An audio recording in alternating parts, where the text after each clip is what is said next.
ಅಲ್ಲಿಂದಾನೆ ಬಂದಿರೋದಂತ ನನಗೆ ಅದು ಮುಗಿಸ್ಕೊಂಡು ಇದಕ್ಕೆ ಬಂದು ಇದಕ್ಕೆ ಮುಗಿಸ್ಕೊಂಡು ಅಲ್ಲಿಗೆ ಹೋಗಿ ಎಲ್ಲಿ ಮುಗಿಸಿದ್ ಫಸ್ಟ್ ಎಲ್ಲಾಗಿತ್ತೆ ಆಗಿರ್ಬೋದು ಅಂತ ಸುಮಾರು ಎರಡು ಇಂಥದ್ದು ಫಸ್ಟ್ ಅಂತ ನಮ್ಗೆ ಹೆಂಗ್ ಗೊತ್ತಾಗುತ್ತೆ ಅವರು ಇದ್ದಿಲ್ಲ. ಇಲ್ಲೇ ಗಜ್ಜಿಗನಹಳ್ಳಿಗೆ ಹೋಗಿದ್ರು ಅವರು ನಿನ್ನೆ ದುರ್ಗಕ್ಕೆ ಬಂದಿದ್ರು. ನಮ್ಮ ಮನೆಗೆ ಬಂದ್ಬಿಟ್ಟು ಅಲ್ಲಿಂದ ಗಜ್ಜಿಗನಹಳ್ಳಿಗೆ ಹೋದ್ರು ಅವರು. ಪಟ್ಲಿ ಮರಿ ಅಲ್ಲಿ ಅವ ನೋಡ್ಕೊಂಡು ಬರ್ತೀವಿ ಅಂತೇಳಿ ಅವ್ರು ಇಲ್ಲಿ ಟೈಮ್ನಾಗ ಹಿಂಗಾಗಿದೆ. ಬೇಗ ಹೊಡೆದು ಇದು ಮಾಡಿದ್ರೆ ಅದನ್ನು ನಾವು ಸ್ವಲ್ಪ ಪೊಲೀಸ್ನವರು ನೀಟಾಗಿ ಕ್ರಮ ಕೈಗೊಂಡು ಕಳೆದೋಗಿರ್ತಕ್ಕಂಥದ್ದನ್ನು ರಿಕವರಿ ಮಾಡ್ಕೊಳ್ಬೇಕಂತ ನಾವು ಕೇಳ್ಕೊಳ್ತೀವಿ. ಇದೇ ಮೊದಲು ಬರೀ ಮೊದಲು ಏನಾದ್ರು ಇಲ್ಲ ಇದೇ ಅವರು ತಿಂಗಳಗಟ್ಟಲೆ ಬಿಟ್ಟು ಮಕ್ಕಳ ಮನೆಗಳಿಗೆ ಒಬ್ರು ಮಗ ಪುತ್ತೂರಲ್ಲಿದ್ದಾನೆ, ಒಬ್ಬ ಮಗ ಬೆಂಗಳೂರಾಗಿದ್ದಾನೆ. ಯಾವಾಗೂ ಹಿಂಗಾಗಿದ್ದಿಲ್ಲ, ಇದೇ ಮೊದಲು ಬಾರಿಗೆ ಹಿಂಗಾಗಿರೋದು. ನಿಮ್ಮ ಹೆಸರು? ಮಂಜುನಾಥ್ ಅಂತೇಳಿ. ಇಬ್ಬರು ಅಲ್ಲೇ ಇದ್ವಿ. ಮನೆ ಬೀಗ ಹಾಕಿದ್ವಿ ಲಾಕ್ ಮಾಡಿದ್ವಿ. ಬೀಗದ ಅದೇನು ತೊಂದರೆ ಇಲ್ಲ, ಎಲ್ಲ ಲಾಕ್ ಮಾಡೋದಿದ್ದೆ ನಾನು. ಟೋಟಲ್ ಎಷ್ಟು ತೊಲೆ ಇಟ್ಟಿದ್ವಿ?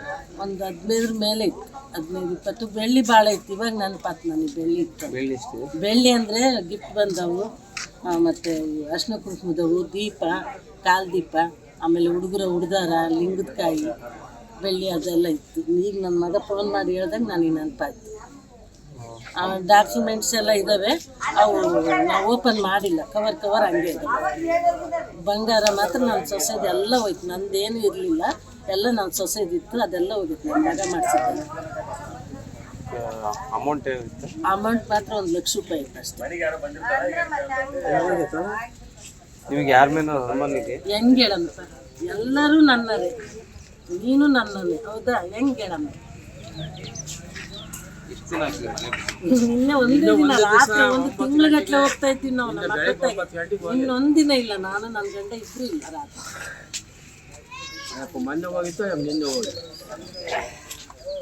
ನಾವು ಸುಳ್ಳು ಹೇಳಕ್ಕೆ ಏನು ನಮಗೇನು ಇಲ್ಲಪ್ಪ. ನಮ್ಮದು ನಮಗೆ ಬಂದರೆ ಸಾಕು, ನಮ್ಗೆ ಅನ್ಯಾಯದ ಯಾವುದು 1 ರೂಪಾಯಿನೂ ಬಂದು ನಮಗೆ. ಈಗಿನ ಲೆಕ್ಕಾಚಾರಕ್ಕೆ 30-35 ಲಕ್ಷ.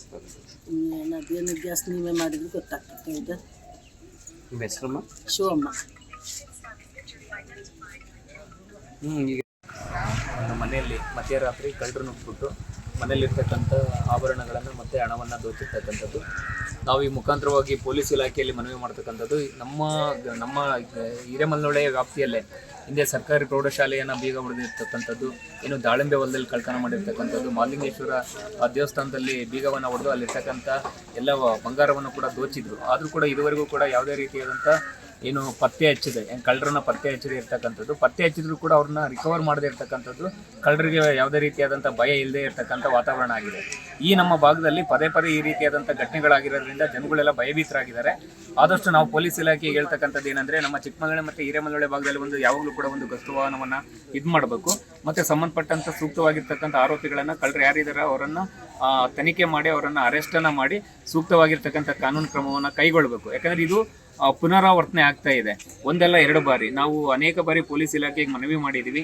ನಮಗೆ ಈಗ ಅದೇ ರೀತಿ ಈಗ ಒಂದು ಇದ್ರ ಮುಖಾಂತರವಾಗಿ ಮನವಿ ಮಾಡ್ತಕ್ಕಂಥದ್ದು, ಗ್ರಾಮ ಪಂಚಾಯತಿ ಮತ್ತು ನಮ್ಮೂರಲ್ಲಿರ್ತಕ್ಕಂಥ ಕ್ಲೀನ್ ಮ್ಯಾಕ್ಸ್ ಆಗಿರ್ಬೋದು, ಜಿಂದಾಲ್ ಆಗಿರ್ಬೋದು, KPTCL ಆಗಿರ್ಬೋದು, CC ಕ್ಯಾಮ್ರಾಗಳನ್ನು ಹಾಕಿ ಇನ್ನು ತನಿಖೆಗೆ ಸೂಕ್ತ ಆಗುತ್ತೆ ಅಂತ ಇದುವರೆಗೂ ಕೂಡ ಯಾವುದೇ ರೀತಿ ಆಕ್ಷನ್ ತಗೊಂಡಿಲ್ಲ.